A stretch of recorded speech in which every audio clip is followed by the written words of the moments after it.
Welcome to digitalconstructive.com, and in this video we're taking a quick look at how to use a college degree to get a California contractor license.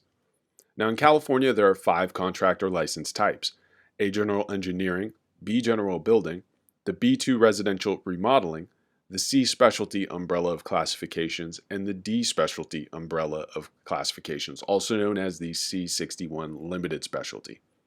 Now they all have requirements. You've got to at least be 18 years of age. You'll need a valid USA identification, Social Security or ITIN number.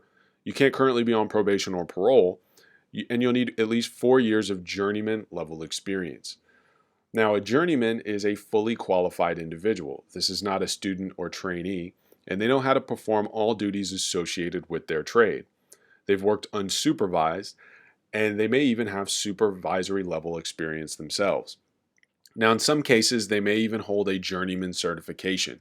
Now, not all trades have journeyman cards or journeyman certifications, but for the ones that do, like electrical and plumbing, this would be a journeyman card issued by a union. So, by definition, they would be a journeyman. Now, who is qualified to get a contractor license? A journeyman, a foreman, any kind of qualified tradesman, supervising employee, or in some cases an owner-builder. But the most important thing to remember is that this person has experience performing all of the duties associated with their trade. So if they meet those requirements, then hypothetically they would qualify to get a contractor license. Now you can also use experience credit from a college degree or certificate towards that 4-year requirement, which we're going to talk about right now. So first and foremost, you could use an A.A degree. This would need to be from an accredited school or college in the field of building construction or management. For this, you'd get up to 1.5 years of experience, and you'd need to include official transcripts. Next is a bachelor's degree.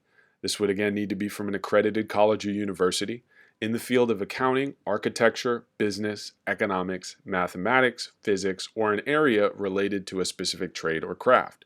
For this, you'd get up to 2 years of experience, and again, submission of official transcripts would be required.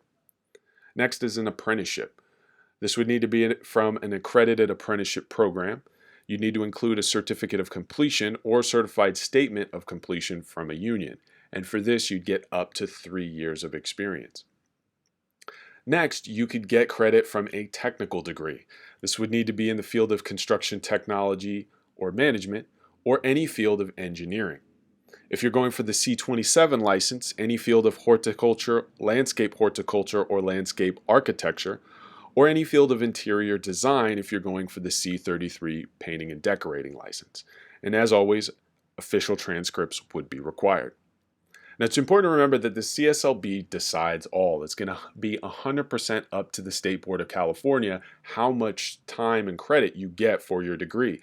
I've seen situations where people have an advanced degree and they don't get the maximum credit. So it's not a guarantee that you have a degree and you immediately get the credit. So it's important to remember that it's going to be always up to them. You'll need some level of journeyman level experience. So you need to actually have experience performing the trade that you're applying for. Filling out the application is incredibly important. We've got free application prep tutorials included in all of our courses. We've got them available in Spanish also.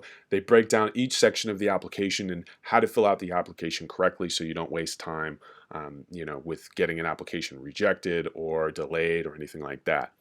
I hope you found this video helpful. If you have any questions, feel free to drop them in the comments below. Like and subscribe to our channel. Again, this is Zach from digitalconstructive.com, and thanks again for watching.